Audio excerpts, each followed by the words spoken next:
Okay, so we will discuss about deuteron. In the last lecture, we have seen that it is the only two nucleon nucleus, which we will denote by D. We also discussed about the binding energy of deuteron.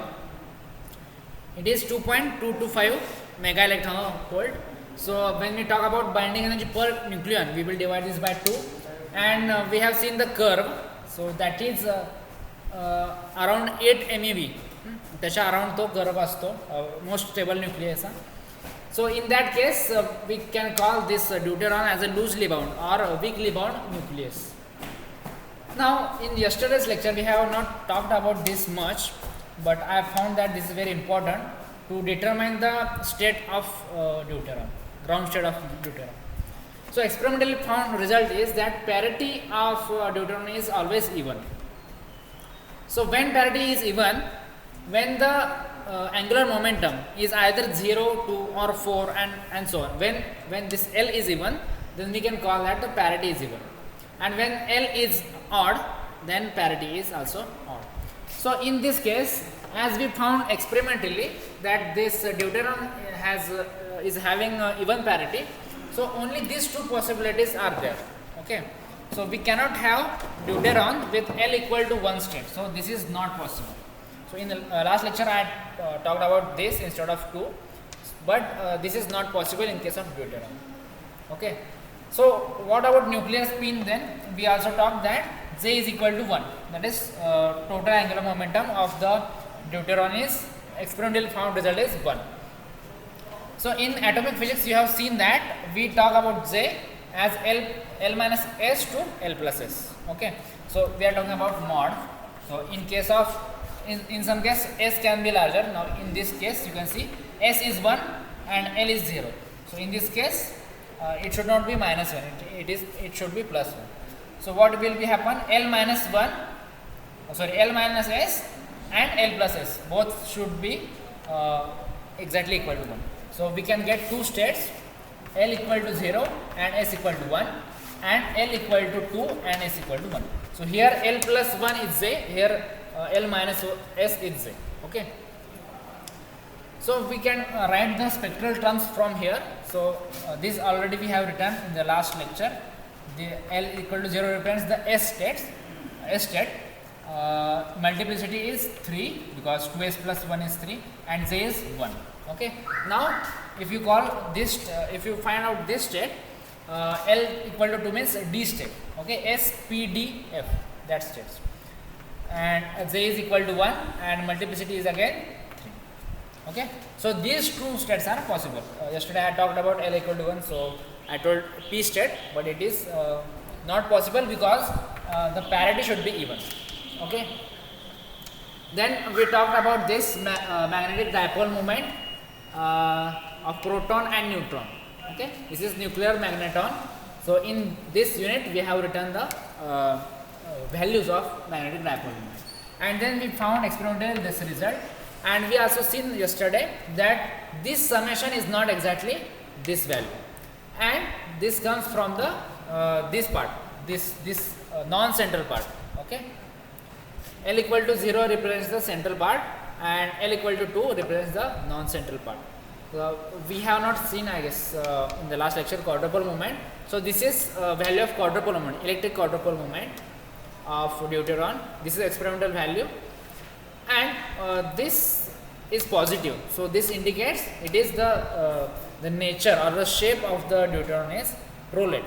Okay, so there can be two types of shapes, roulette and oblate. Okay, so one kind of this kind of shape and another is this thing. Okay, so vertically मोठा है का horizontally मोठा है. So accordingly we can call it as whether it is roulette or oblate. And we talked about this percentage. So 96% of the state is found in the L equal to 0. So this is our, or this spectral term is our ground state. And there is also possibility of L equal to 2 state or D3 state, which is non-central. Anything apart from L equal to 0 states are non-central. Okay, central or spherically symmetric.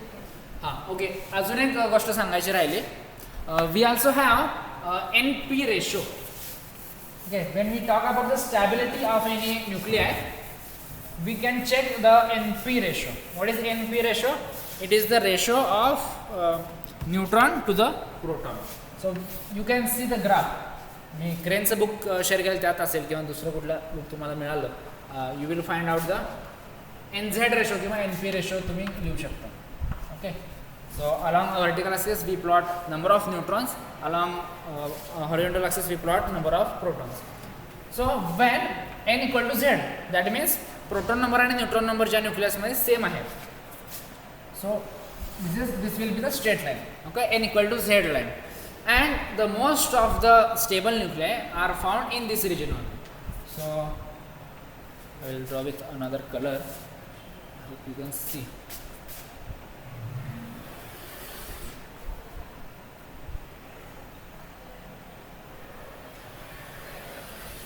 Okay. So खालचा जो region आहे तो थोडा कमी आहे, वरचा थोडा जास्त. So what does this mean? न्यूट्रॉनचा नंबर झेड पेक्षा थोडा जास्त असला तरी न्यूक्लियस स्टेबल राहू शकतो. बट प्रोटॉनचा नंबर जास्त असेल तर तो पार्टिकल, तो न्यूक्लियस स्टेबल असणार नाही. सो सपोज एखादा पार्टिकल जर ह्या रिजनमध्ये येत असेल किंवा ह्या रिजनमध्ये येत असेल तर that particle, that nucleus will be radio active. So it will emit alpha, beta, gamma radiations. Okay, so that we will see again in the third chapter also. But this is one thing we can check about the stability. काल आपण alpha पार्टिकलची stability बघितली होती. Okay, alpha particle किंवा तो जो आपण binding energy पर न्यूक्लियनचा graph बघितलेला होता. So in that we can see that most of the nuclei, stable nuclei are around this region. Okay, so हा जो काही रिजनमधले न्यूक्लियस आहेत ते मोस्टली ह्या रिजनमध्ये तुम्हाला मिळणार. आणि जे रेडिओ ॲक्टिव्ह आहेत म्हणजे त्यांच्या थोडक्यात एन आणि झेड ह्यांचा ह्यांचा नंबर, न्यूक्लियनचा नंबर काय असणार आहे? सेम असणार आहे. तुम्ही कुठलाही पार्टिकल घ्या, फार फरक असणार नाही, एक 2, 3, 4चा फरक असू शकतो. So if you take uranium, why uranium is radioactive? It is in this region, in this region. त्याच्यामध्ये न्यूट्रॉन जास्त आहेत. Okay, so only 92 protons are there and rest of the म्हणजे 236 minus 1 92 these are what neutrons. Okay, so in that case that's why it is radio active.